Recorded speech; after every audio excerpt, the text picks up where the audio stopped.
அனைவருக்கும் வணக்கம். நம்ம இன்னைக்கு வீடியோவில் எதை பற்றி பேச போகிறோம் அப்படின்னா, வெள்ளை வெள்ளரிக்காய் என்ன வெள்ளரிக்காய் விட போகிறாங்கப்பா. இன்னைக்கு பயங்கரமாக அந்த திமுக ஆட்சியில் செஞ்ச ஊழலை பற்றியும் அந்த பணங்களை எல்லாம் எப்படி செலவு பண்ணாங்க அப்படின்னு போட்டு இன்னைக்கு எப்படியாவது பொலன்னு பொழந்துருவாங்க. நமக்கு காலையில் கண்டென்ட் வெயிட்டாக இருக்கும்பா. இந்த காசெல்லாம் எப்படி செலவழிச்சாங்க, எவ்வளோ கோடி ரூபாய் எடுத்தாங்க, போச்சுரா இன்னைக்கு இதோட சரி திமுக மிரண்டுறோம், அட்டி பயங்கரமாக இருக்க போகுது அப்படின்னு நினச்சி எல்லாரும் மனப்பால் குடிச்சிக்கிட்டு இருக்கும்போது வெள்ளரிக்காய் வந்துச்சுங்க. நேற்று நமது மாண்புமிகு மினிஸ்டர் ஐயா அவர்கள் ஒயிட் பேப்பர் ரிலீஸ் பண்ணாங்க. கரெக்டாக 5:30 ரிலீஸ் ஆச்சு. இந்தியாவே, தமிழகமே அவளுடன் எதிர்பார்த்த அந்த படம் ரிலீஸ் ஆச்சு அப்படின்னு தான் சொல்லணும். பெரிய அளவில் அவரோட வெள்ளரிக்கை ரொம்ப சுருக்கமாகவும் நிதானமாகவும் எந்த விதமான அப்பழுக்கற்ற ஒரு வெள்ளையறிக்கையாக என்னால் உணர முடிஞ்சிச்சு.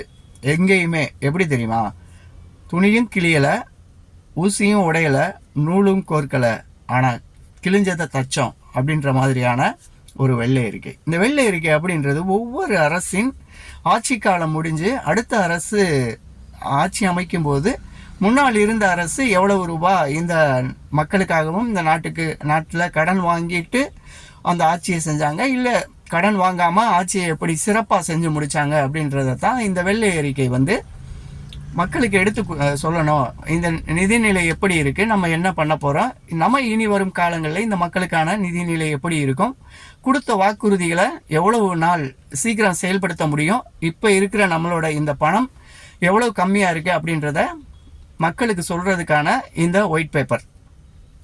ஆனால் இது அப்படி கொஞ்சம் பின் நோக்கி போகணுங்க. நம்ம இங்கே நிப்பாட்டிட்டோம் அப்படின்னா இந்த வெள்ளை அறிக்கையோட ஒரு இது தெரியவே தெரியாது. 2006 இருந்து வரணும். 2006க்கு முன்னால் அம்மா புரட்சி தலைவி ஜெயலலிதா அம்மாவோட ஆட்சி முடிஞ்சு 2006 முத்தமிழறிஞர் டாக்டர் கலைஞர் அவர்களின் ஆட்சி பொறுப்பேற்று வருது. அது 2011 வரைக்கும் நீடிக்குது. அப்போ அதோட முடிஞ்சிருது, வெளியில் வந்துடுறாங்க ஆட்சி. அப்போ எவ்வளோ கடன் இருந்துச்சு என்ன அப்படிங்கிறத யாருமே வெளியில் சொல்ல கிடையாது. 2011 புரட்சி தலைவி அம்மா அவர்கள் ஆட்சி அமைக்கிறாங்க. அதில் ஒரு முக்கியமான விஷயம் நம்ம கவனிக்கணும். 2011 திமுக அரசு தனது ஆட்சியை இழந்து அனைத்து இந்திய அண்ணா திராவிட முன்னேற்ற கழகத்துக்கிட்ட ஆட்சியை கொடுக்கும்போது 1,13,000 கோடி மட்டுமே 1,13,000 கோடி மட்டுமே ஒரு நபருக்கான கடன் சுமை அப்படிங்கிறது வெறும் 4,000 ரூபா 3,000 ரூபாயில இருந்துச்சு. ஒரு குழந்தை பிறந்திருக்க குழந்தை நான் உட்பட 4,000 ரூபாய் கடன் தொகையாக இருந்தது 2011.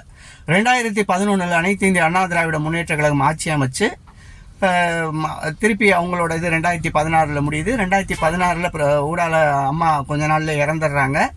இறந்த பிறகு 2021 அனைத்து இந்திய அண்ணா திராவிட முன்னேற்ற கழகத்தின் ஆட்சி முடிவுக்கு வருது.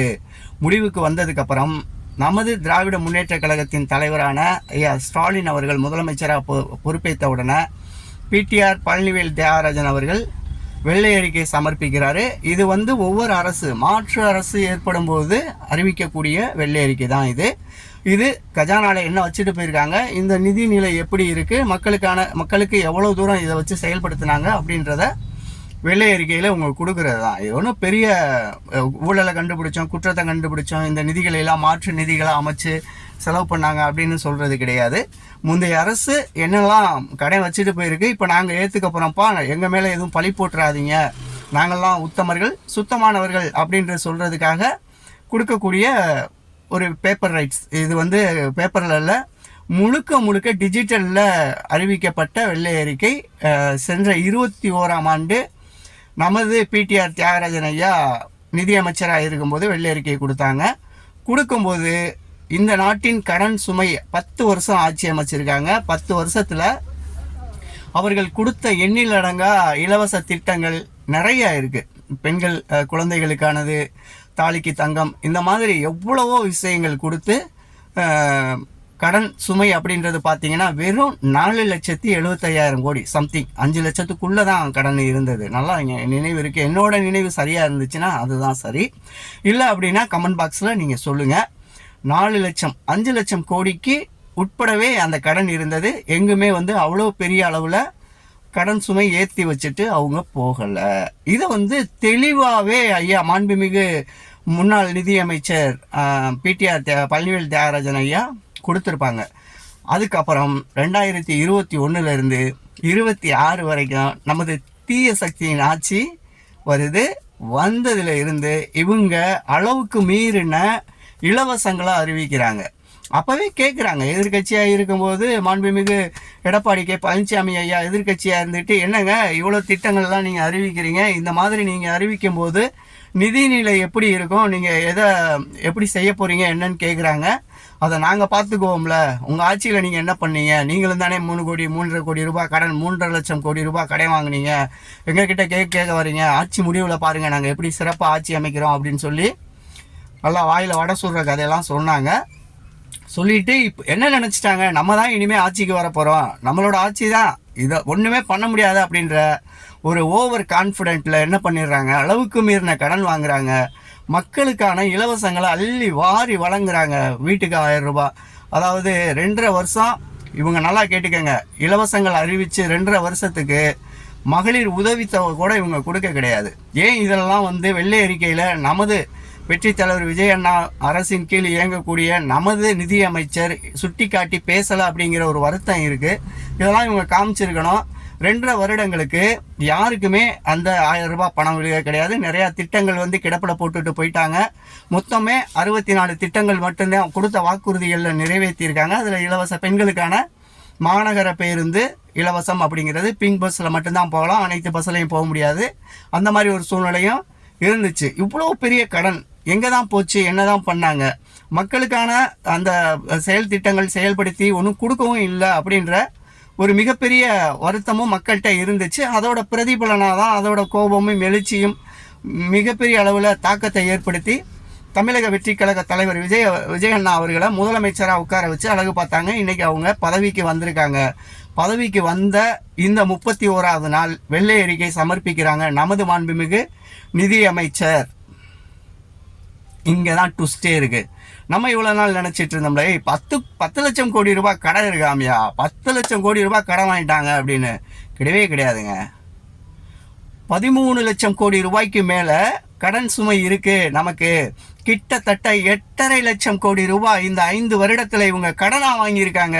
அது என்னோட காசு, உங்களோட காசு, நம்மளோட வரி பணம். இன்னைக்கு பிறக்க போகிற குழந்தையும் சரி, இதுக்கு முன்னால் பிறந்திருந்த குழந்தையும் சரி, ஏன்டா பிறந்தோம் அப்படின்னு சொல்லி உட்காந்து உங்கள் முன்னால் பேசிக்கிட்டு இருக்க இந்த குழந்தையும் சரி, வாங்கியிருக்க கடன் ஒரு ஆளுக்கு 1,29,000 ரூபாய் நமது தலையில் கடனாக இருக்குது.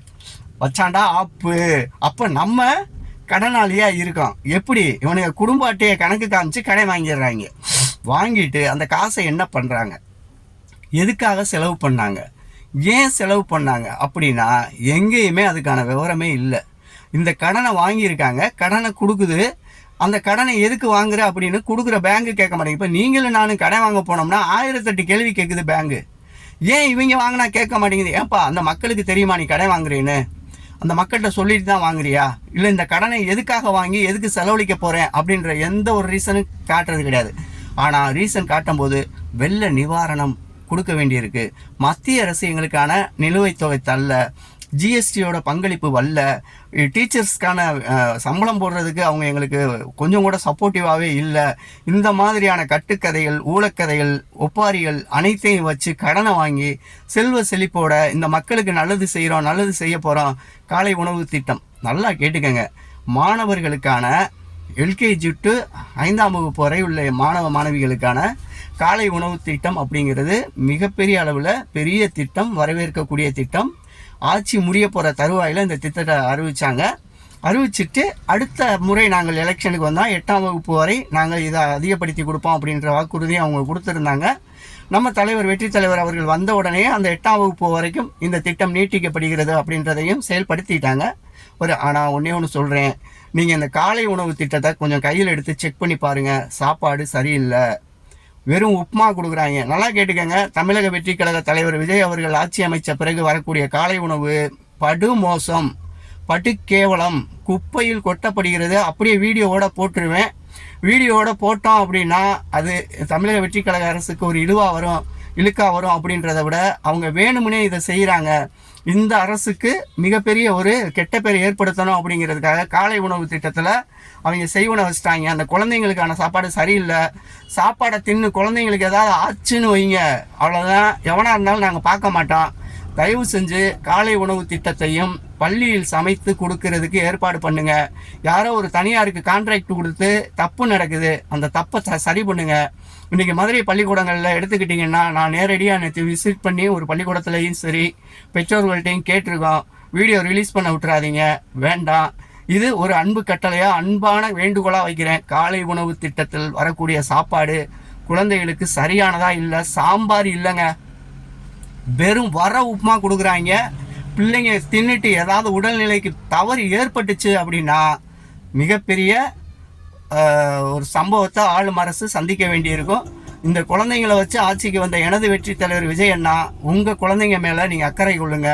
தனியாக ஒரு டீமை போடுங்க. கல்வித்துறை அமைச்சருக்கு இதை சொல்லுங்கள். உங்களோட டோல் ஃப்ரீ நம்பருக்கு நாங்கள் ஃபோன் பண்ணோம்னா ரொம்ப ஏளனமாக பேசுகிறாங்க. அந்த ஆடியோ என்கிட்ட இருக்குது, நேற்று பேசுனது. அதையும் நான் ரிலீஸ் பண்ண வேண்டியிருக்கோம். அவங்க என்னமோ நாங்கள் அவங்கள்ட்ட பிச்சை கேட்குற மாதிரி ஒரு பதில் சொல்கிறாங்க. 1100ன்னு நினைக்கிறேன் அந்த நம்பரு, உள்ளே இருக்குது என்னோடய ஃபோனில். அந்த கால் ரெக்கார்ட் பண்ணி தான் வச்சுருக்கேன். தவறான ஒரு மிகப்பெரிய அளவில் கேவலமாக உங்கள் ஆட்சியின் கீழ் இறங்கக்கூடிய முதலமைச்சர் தனிப்பிரிவுக்கு கால் பண்ணால் உங்களோட ஃபோனை எடுக்கக்கூடிய உங்களோட ஏஜென்ட்டு கேவலமாக எங்களை பார்க்குறாங்க. தன்னந்தனி ஆள் கொஞ்சம் ஏளனமாக பாரு அப்படின்னு எங்களை ஏளனமாக பார்த்தா இதன் விளைவு மிக மோசமாக இருக்கும் அப்படின்றத எச்சரிக்கிறோம். தமிழக வெற்றி கழக தலைவர் எங்கள் விஜயண்ணா ஆட்சி அமைக்கணும்னு நினச்சோம். எங்கள் ஆட்சிக்கு களங்கம் ஏற்படுத்தக்கூடிய செயலில் இந்த தீய சக்தியோட ஆட்கள் உள்ளேருந்து வேலை பார்க்குறாங்க அப்படின்னு எங்களால் உணர முடியுது.